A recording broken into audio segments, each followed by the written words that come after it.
चलिए उत्तराखंड की खबरों में आगे बढ़ते हैं। जेल से रिहाई के दौरान पूर्व विधायक प्रणव सिंह चैंपियन के समर्थकों द्वारा गाड़ियों के हूटर बजाकर काफिला निकाले जाने का हरिद्वार पुलिस ने संज्ञान लिया है। अब मामले में एसएसपी प्रमेंद्र सिंह डोभाल ने सीओ सिटी को जांच कराने के निर्देश भी दिए हैं और पुलिस का कहना है कि अगर जांच के दौरान हूटर बजाया जाना सही पाया जाता है तो नियमों के मुताबिक कार्रवाई की जाएगी। आपको बता दें कि जेल से रिहा होने के बाद में बुधवार रात को पूर्व विधायक प्रणव सिंह चैंपियन अपने समर्थकों के साथ में हरिद्वार जिला अस्पताल से डिस्चार्ज होकर गए थे और इस दौरान उनके काफिले में मौजूद गाड़ियों में हूटर बजाकर नियमों की धज्जियां उड़ाई गई थी।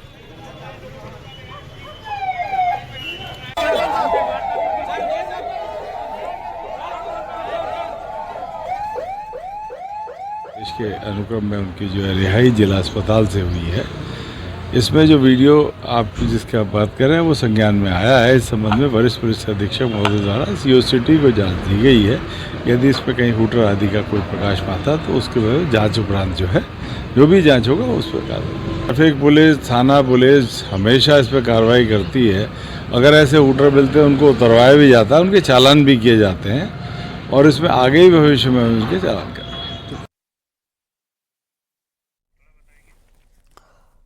तो ये वीडियो आपने देखा जिसमें हूटर बजता हुआ साफ तौर पर दिखाई दे रहा है। अब इस पूरे मामले को लेकर जांच की जा रही है। अगर ये वीडियो सही पाई जाती है या ये एडिटेड नहीं है, किसी तरह की कोई छेड़छाड़ नहीं की गई है, तो इसके बाद में कार्रवाई की जाएगी।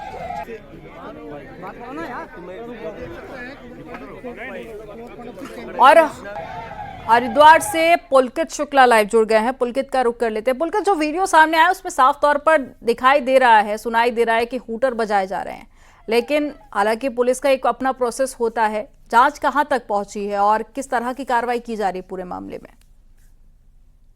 जी देखिए, मामले की कार्रवाई को लेकर पुलिस पूरी तरह तत्परता इस पर बरत रही है। ये बुधवार देर शाम का ये मामला है। मंगलवार को चैंपियन को जमानत मिली थी और क्योंकि वो लंबे समय से अस्पताल में भर्ती थे इसलिए जो उनकी रिहाई थी वो अस्पताल से हुई थी। जब कोई व्यक्ति जेल से छूटता है उसको जमानत पर वो जेल से छूटता है तो अपेक्षा की जाती है कि वो बहुत ही सभ्य शालीन ढंग से अपने घर के लिए वापस होगा। लेकिन जिस तरह की प्रणव सिंह चैंपियन की और उनके समर्थकों की शैली रही है, जिस तरह से अक्सर इस तरह के मामले सामने आते हैं, वही वहां पर देखने के लिए मिला। किसी भी तरह की जो चैंपियन थे उन्होंने बाहर निकलने के बाद मीडिया से बात करते हुए ये जरूर कहा कि वे अदालत में और न्यायालय में उनकी पूरी आस्था है। उन्होंने न्यायालय का धन्यवाद भी दिया और कहा कि ये सत्य की जीत हुई है। लेकिन उसके तुरंत थोड़ी देर बाद ही जिस तरह से वो वापस होने लगे और वो काफिले में इस तरह से जो लोग समर्थकों की ओर से जो नारेबाजी की गई और जो हूटर उसमें बजे, तो कहीं ना कहीं नियमों की धज्जियां साफ तौर पर उड़ते हुए उसमें नजर आई। इस पूरी खबर को न्यूज 18 ने भी पूरी प्रमुखता के साथ दिखाया था। उसके अलावा भी सोशल मीडिया पर बहुत ज्यादा ये वीडियो और ये खबरें जो है वायरल हुई थी। इसके बाद हरिद्वार पुलिस हरकत में आई है और एसएसपी प्रमेंद्र सिंह डोभाल ने सीओ सिटी को मामले की जांच करने के निर्देश दिए हैं। ये तो स्पष्ट तौर पर दिखाई दे रहा है कि ये कितना लंबा काफिला, दर्जनों गाड़ियों का ये काफिला है जिसमें हूटर बजते हुए नजर आ रहे हैं। लेकिन क्योंकि पुलिस को किसी निष्कर्ष पर पहुंचने के लिए पूरे तथ्यों की और सबूतों की जरूरत होती है तो पुलिस वीडियोस के आधार पर इस पूरे प्रकरण की जांच कर रही है। और अगर पारदर्शिता और पूरी तत्परता के साथ ये जांच होती है तो जाहिर तौर पर जो कार्रवाई नियमों के अनुसार होती है, गाड़ी सीज होने की या बड़ा चालान होने की, ये कार्रवाई भी चैंपियन पर हो सकती है। जी, जानकारी देने के लिए बहुत शुक्रिया पुलकित आपका। और चलिए खबरों में आगे बढ़ते हैं। उत्तराखंड में अवैध मदरसों पर लगातार एक्शन जारी है। गुरुवार को उधम सिंह नगर और साथ ही हरिद्वार में कुल 18 मदरसों को सील कर दिया गया, जिसमें रुद्रपुर में 4, किच्छा में 8 और बाजपुर में 3, जसपुर में 1 और साथ ही हरिद्वार में 2 मदरसों को सील किया गया। ये सभी मदरसे अवैध रूप से संचालित किए जा रहे थे। प्रदेश भर में अब तक कुल 110 अवैध मदरसों को सील किया जा चुका है।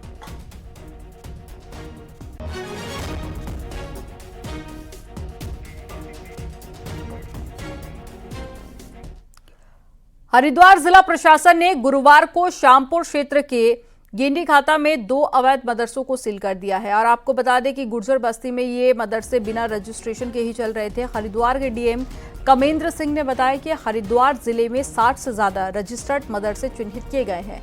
नियमों के मुताबिक इन मदरसों पर भी कार्रवाई की जाएगी।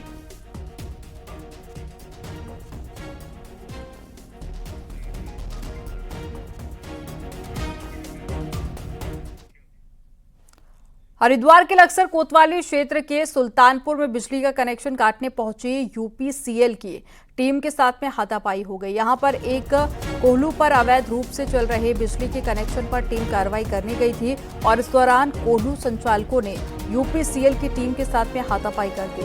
आरोपी ताहिर हसन स्थानीय कांग्रेस नेता बताया जा रहा है और मारपीट और साथ ही धक्का मुक्की का वीडियो भी सामने आया। यूपीसीएल की टीम ने लक्सर कोतवाली में 2 लोगों के खिलाफ तहरीर दी है और पुलिस मामले की जांच पड़ताल कर रही है।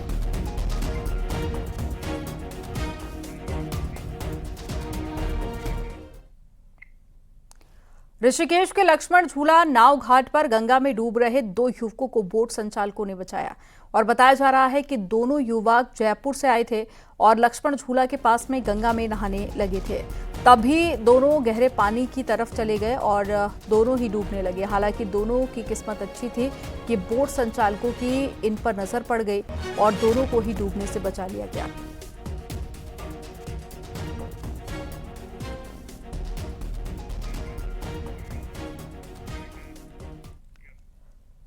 और गुरुवार से चारधाम यात्रा के लिए रजिस्ट्रेशन शुरू हो गया है और रजिस्ट्रेशन की साइट खुलते ही पहले दिन ताबड़तोड़ रजिस्ट्रेशन किए गए।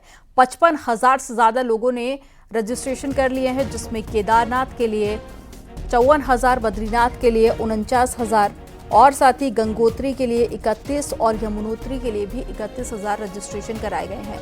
हालांकि चारधाम यात्रा 30 अप्रैल से शुरू होगी, जिसमें 30 अप्रैल को गंगोत्री और यमुनोत्री के कपाट खुलेंगे, 2 मई को केदारनाथ और साथ ही 4 मई को बद्रीनाथ धाम के कपाट खुलेंगे।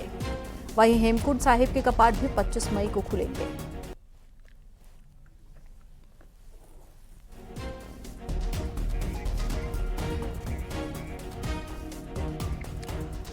तीस अप्रैल से शुरू होने वाली चारधाम यात्रा की तैयारियां तेज हो गई हैं। सभी विभाग अपने अपने स्तर पर तैयारियां कर रहे हैं और ऋषिकेश में परिवहन विभाग की बैठक हुई, जिसमें चारधाम यात्रा में बसों के संचालन को लेकर भी बातचीत की गई।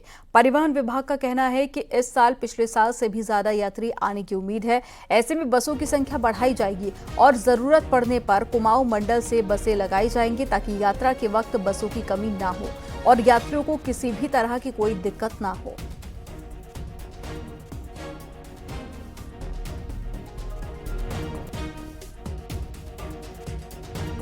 लगभग हमारा पिछले बार से 60 लाख से ऊपर यात्रियों के आने की संभावना है, जिसको देखते हुए हमारे पास बसों की पर्याप्त संख्या उपलब्ध है।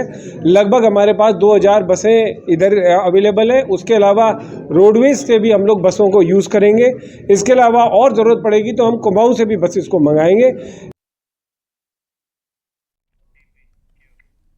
और आज हरिद्वार के दौरे पर रहेंगे सीएम। धामी शास्त्रोत्सव के समापन समारोह में शिरकत करेंगे। स्वामी रामदेव भी इस कार्यक्रम में मौजूद रहेंगे। दोपहर 1 बजे पतंजलि योगपीठ पहुंचने का कार्यक्रम है सीएम का और पतंजलि विश्वविद्यालय में कार्यक्रम चल रहा है और देश के कई संस्कृत संस्थानों के छात्र भी पहुंचे हैं। पतंजलि विश्वविद्यालय में 3 दिवसीय कार्यक्रम चल रहा है। आज इसका समापन होना है। आज मुख्यमंत्री पुष्कर सिंह धामी कार्यक्रम में पहुंचेंगे।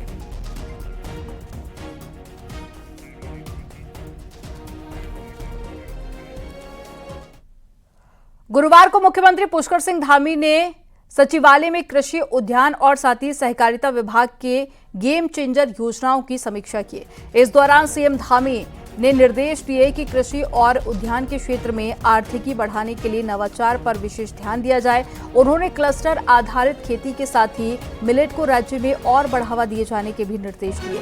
मुख्यमंत्री ने कहा कि जिन फसलों को जानवर नुकसान नहीं पहुंचाते हैं उनको बढ़ावा दिया जाए और औषधीय पादपों के उत्पादन को बढ़ाने के लिए किसानों को जागरूक किया जाए। सहकारिता विभाग की समीक्षा के दौरान मुख्यमंत्री ने अगले 5 साल में प्रदेश के सभी ग्राम सभाओं को पैक्स से जोड़ने के निर्देश भी दिए हैं।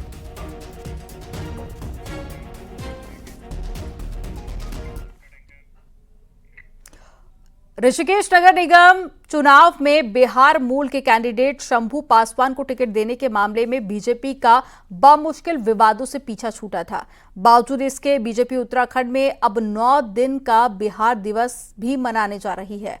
आपको इससे जुड़ी एक रिपोर्ट दिखाते हैं।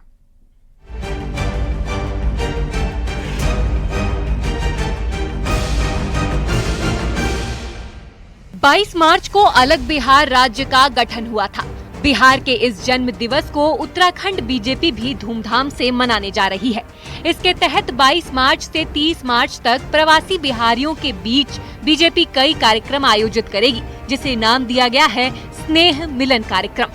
इसके लिए प्रदेश में 3 शहरों उधम सिंह नगर, हरिद्वार और देहरादून को चुना गया है, जहां बिहारी मूल के प्रवासी अच्छी खासी संख्या में रहते हैं। इस सम्मेलन में बिहार मूल के बीजेपी नेता शामिल होंगे। सम्मेलनों के जरिए प्रवासियों से अपील की जाएगी कि वो बिहार जाकर अपनी संस्कृति से जुड़े, साथ ही बीजेपी के लिए प्रचार भी करें। तो एक ऐसा अभियान चला है कि एक स्नेह मिलन कार्यक्रम पर जाकर उनकी जो उनकी छठ पूजाएं होती हैं, उनके अन्य समाज के कार्यक्रम होते हैं, उन कार्यक्रमों पर एक बैठक करनी है। उन पर 2-2 ऐसे 75 लोगों की टोली पूरे देश के अंदर बनी है। वो जाकर 2-2 लोग प्रत्येक राज्य में जाएंगे। बिहार राज्य के गठन की तिथि 20 मार्च को भारतीय जनता पार्टी पूरे देश भर में सभी प्रदेशों में मना रही है और उत्तराखंड में भी हम 2 कार्यक्रम इसके करेंगे, एक कुमाऊं क्षेत्र में और एक गढ़वाल क्षेत्र में। इसके लिए अपने प्रदेश महामंत्री राजेंद्र बिष्ट जी को हमने इस कार्यक्रम का संयोजक बनाया है और उत्तराखंड में भी बिहार के बहुत बड़ी तादाद में लोग यहाँ रहते हैं। दरअसल उत्तराखंड में पिछले कुछ समय में बिहार मूल का मुद्दा खूब गरमाया है और उसका कारण था ऋषिकेश नगर निगम में मेयर पद के बीजेपी प्रत्याशी शंभू पासवान, जो बिहार के मूल निवासी हैं, और इस बात का जबरदस्त विरोध हुआ। हालांकि शंभू पासवान विरोध के बावजूद चुनाव जीतने में कामयाब रहे, लेकिन अब बीजेपी के इस नए प्लान से एक बार ये मुद्दा गरमाता नजर आ रहा है। कोई भी दिवस है, चाहे उत्तराखंड दिवस हो या बिहार दिवस हो या पंजाब, सभी बहुत सारे चीज है, बहुत सारे धर्म के लोग हैं, तो सभी दिवस को मनाने का काम हमारी पार्टी करता है। तो उसमें बड़ा अच्छा बात है कि सभी को लेकर चलना है और सभी दिवस को मनाना है, जिससे सब लोग एक रहें। सवाल ये है कि ये राज्य बना किसके लिए है? आप यहाँ मंगलौर में जो चुनाव हुआ, हरियाणा से लेके आगे या ऋषिकेश शांत प्रदेश में, ऋषिकेश बिहार से लेकर के आगे, और मैंने ये भी सुना है कि एक मैदानी महासभा बनाई जा रही है। बीजेपी के इस बिहार प्रेम की असली वजह बिहार में इस साल के अंत में होने वाले विधानसभा चुनाव है। एक अनुमान के मुताबिक बिहार की कुल आबादी का 15% यानी कि 2 करोड़ लोग प्रवासी के रूप में देश के विभिन्न हिस्सों में रहते हैं। बीजेपी ने देश भर में ऐसे 75 जगह चिन्हित किए हैं जहां बिहारी मूल के वोटर्स अच्छी खासी संख्या में रहते हैं। उनमें से एक उत्तराखंड भी है। ऋषिकेश से आशीष के साथ सुनील नवप्रभात, न्यूज़ 18, देहरादून।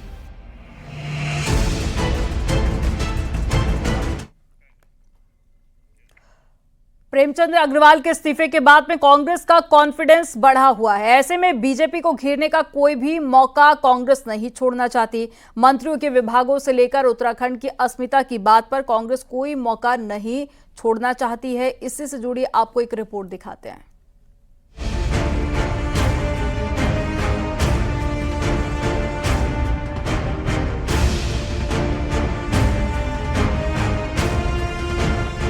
पहाड़ी वाले बयान पर मचे बवाल ने एक झटके में मंत्री प्रेमचंद को सरकार से बाहर कर दिया।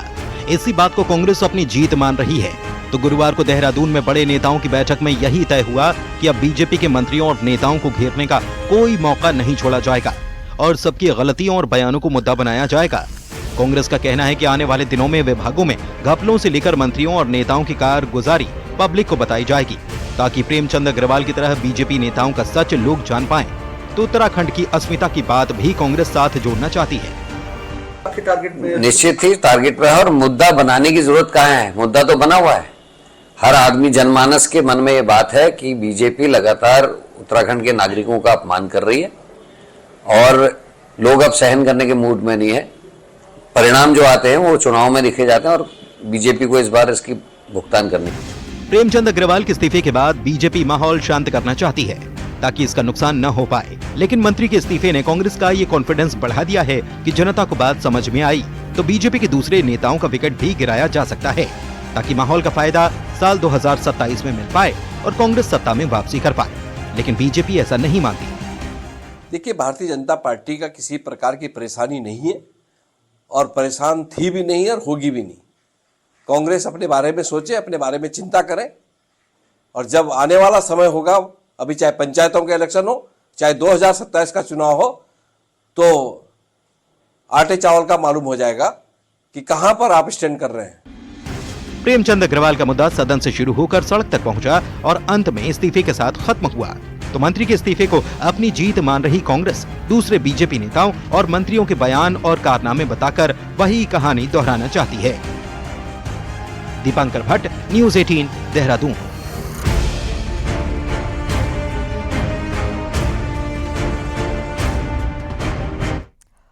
प्रेमचंद अग्रवाल की धामी सरकार से विदाई के बाद में अब उनके बेटे पीयूष अग्रवाल ने सोशल मीडिया के माध्यम से अपनी एक व्यावसायिक साझेदारी को खत्म करने का ऐलान किया है। गौरतलब है कि महेंद्र भट्ट के बेटे अभिषेक भट्ट के नाम ऋषिकेश के पास कौड़ियाला में जमीन है, जिसका कुछ हिस्सा मात्र 25 पैसे में पूर्व मंत्री के पुत्र और उनके एक साझेदार को पिछले साल बेचा गया था, जहां पर एक रिजॉर्ट का निर्माण होना बताया जा रहा है और इस प्रोजेक्ट को लेकर खूब राजनीति भी हुई। उधर प्रदेश बीजेपी अध्यक्ष महेंद्र भट्ट के बेटे अभिषेक भट्ट ने सोशल मीडिया में पोस्ट करके अपनी सफाई दी थी कि जिस जमीन पर रिजॉर्ट बनाने की बात हो रही है वो पूरी तरह से निराधार है। अभिषेक भट्ट ने लिखा कि उन्हें बदनाम करने की कोशिश की जा रही है।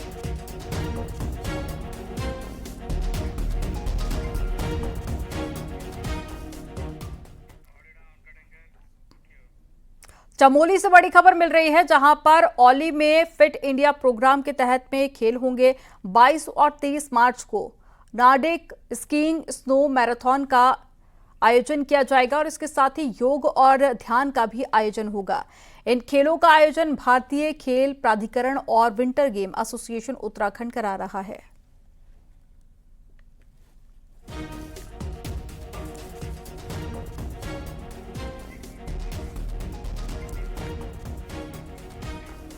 और ज्यादा जानकारी के साथ में चमोली से नितिन सेमवाल जुड़ गए हैं। नितिन, खेलों का आयोजन कराया जाना है, ऐसे में क्या तैयारियां आप देख पा रहे हैं और साथ ही उत्तराखंड के अलावा और कौन कौन से स्टेट होंगे जहां के खिलाड़ी शामिल होने वाले हैं?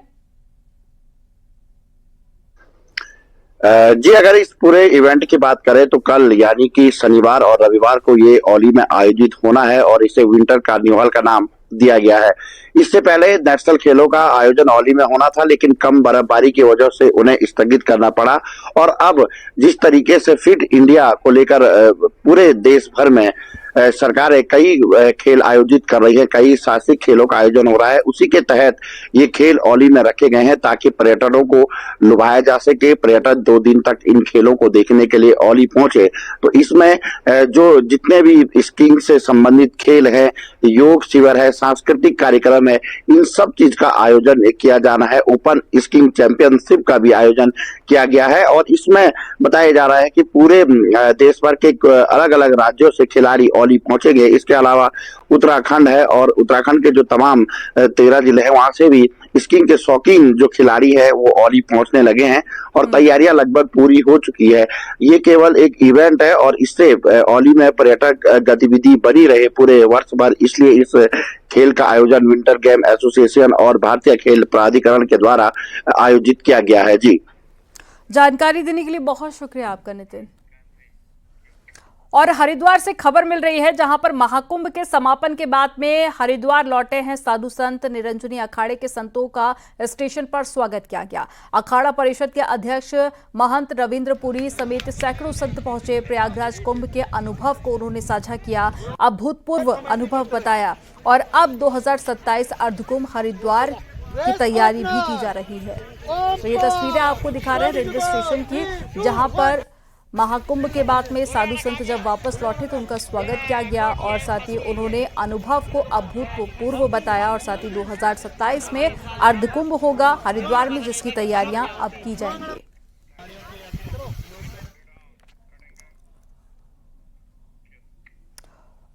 रुड़की में लैंड फ्रॉड के मामले में बुधवार देर रात को अरेस्ट किए गए शंकर मठ आश्रम के संचालक दिनेशानंद भारती को गुरुवार को कोर्ट से जमानत मिल गई है। अब आरोप ये लगे हैं कि साल भर पहले दिनेशानंद ने 3 लोगों के साथ में मिलकर हरियाणा निवासी एक व्यक्ति से जमीन के सौदे के नाम पर लाखों रुपए की ठगी की थी।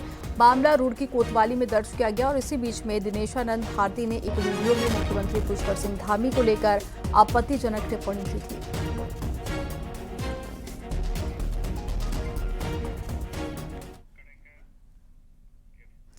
हल्द्वानी से बड़ी खबर है, जहां पर नैनीताल प्रशासन ने एक अजीबोगरीब फरमान जारी किया है, जिसमें यूसीसी में शादी रजिस्टर्ड ना करने वाले कर्मचारियों की सैलरी रोकने का फरमान जारी कर दिया है। नैनीताल जिले में तैनात सरकारी कर्मचारियों को मार्च का महीना खत्म होने से पहले रजिस्ट्रेशन कराना होगा, नहीं तो उनकी सैलरी रोक दी जाएगी। आपको बता दें कि 26 मार्च 2010 के बाद की हुई सभी शादियों को यूसीसी में रजिस्टर्ड कराना अनिवार्य कर दिया गया है।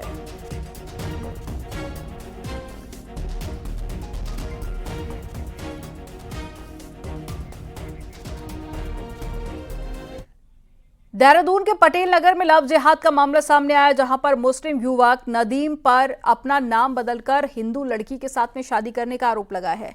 आरोपी ने अपने आधार कार्ड पर नदीम की जगह पर नवीन के नाम पर बनवा लिया था और जानकारी के मुताबिक युवक ने 2 साल पहले युवती को प्रेम जाल में फंसाकर शादी कर ली और युवती के साथ में देहरादून में ही किराए के मकान में रहता था। लेकिन कुछ दिन पहले जब युवती आरोपी के यूपी वाले घर गई तो पता चला कि युवक मुस्लिम है और पहले से शादीशुदा है। वहीं इस पूरे मामले को लेकर हिंदू रक्षक दल के कार्यकर्ताओं ने पटेल नगर थाने में प्रदर्शन किया और पुलिस ने आरोपी के खिलाफ मामला दर्ज कर लिया है।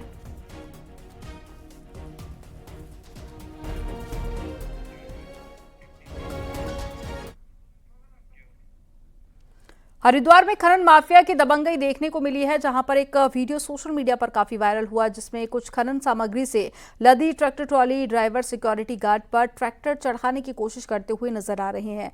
घटना सिडकुल थाना क्षेत्र के सूखी नदी की बताई जा रही है। वहीं एसपी सिटी के मुताबिक वीडियो 3 दिन पुराना है। वीडियो वायरल होने के बाद में भेल प्रशासन की ओर से शिकायत दी गई है, जिसके बाद में सिडकुल थाने में मुकदमा दर्ज किया गया और मामले में जरूरी कानूनी कार्रवाई भी की जाएगी।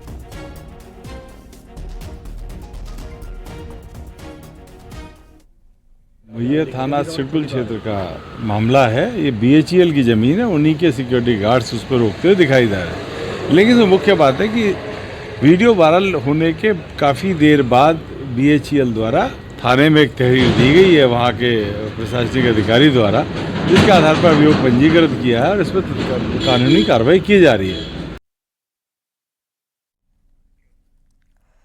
नैनीताल हाईकोर्ट ने प्रवक्ता पदों पर 22 मार्च को होने वाली परीक्षा पर रोक लगा दी है। इसके साथ ही कोर्ट ने सरकार को नोटिस जारी कर सरकार को जवाब दाखिल करने को कहा है। कोर्ट ने कहा है कि इस आदेश का प्रचार प्रसार करें ताकि छात्रों को इसकी जानकारी हो सके।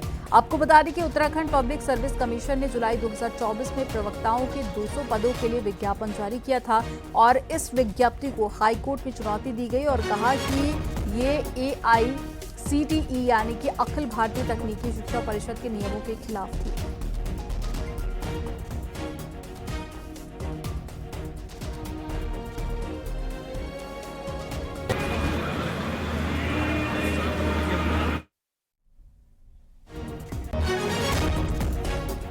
तो प्रवक्ता पदों पर जो परीक्षा हो रही थी, फिलहाल हाईकोर्ट ने इस पर रोक लगा दी है और कोर्ट ने सरकार को नोटिस भी भेजा है, जिसका जवाब जल्द देने को भी कहा गया है।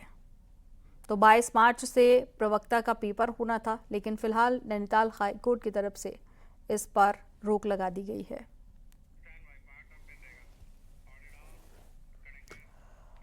और अब देखते हैं पहाड़ टॉप 10। बंगलोर के थितोंगा गांव में 2 पक्षों में मारपीट मामले में केस दर्ज किया गया। पुलिस ने दोनों पक्षों के 12 लोगों के खिलाफ मुकदमा दर्ज कर लिया। बुधवार को दोनों पक्षों में मारपीट हुई थी। हरिद्वार रेलवे स्टेशन पर आरपीएफ के जवान की ट्रेन से कटकर मौत हो गई है। घटना प्लेटफॉर्म नंबर 1 की बताई जा रही है। हरिद्वार में बजरंग दल के कार्यकर्ताओं ने बीजेपी जिला अध्यक्ष का पुतला फूका। जिला अध्यक्ष का जमीन कब्जाने का आरोप लगाया है। जिला अध्यक्ष ने बेवजह हंगामा करने की बात कही। बागेश्वर में शराब की 7 नई दुकानों को खोले जाने के फैसले के खिलाफ स्थानीय लोगों में गुस्सा देखा गया। लोगों ने आबकारी विभाग का पुतला फूका। रामनगर में 4 युवा 24 घंटे से अनशन पर बैठे हुए हैं। सरकारी अस्पताल में पीपीपी मोड से ना हटाए जाने के खिलाफ अनशन जारी है। बेरीनाग के नागीला गांव के ग्रामीणों ने जमीन देने की मांग की है। पिथौरागढ़ डीएम ऑफिस पहुंचे ग्रामीणों का कहना है कि SC/ST समुदाय के लोगों के पास गांव की जमीन भी नहीं है।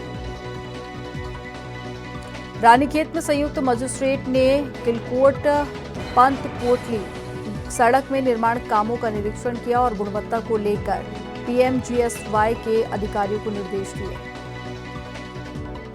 कुमाऊं रेंज के IG योगेंद्र सिंह रावत का ट्रांसफर हो गया है। बुधवार को हल्द्वानी में पुलिस कर्मचारियों ने उन्हें विदाई दी। रावत तकरीबन 1.5 साल तक कुमाऊं के IG रहे हैं।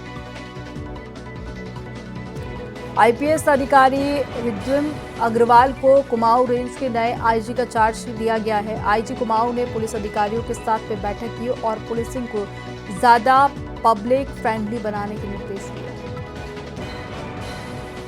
उत्तरकाशी के नटीन गांव के आसपास पिछले कुछ दिनों से एक मोर देखा जा रहा था, जिस पर बाज ने हमला कर दिया, जिसमें मोर की मौत हो गई है। प्रोटोकॉल के तहत राष्ट्रीय पक्षी का अंतिम संस्कार किया गया।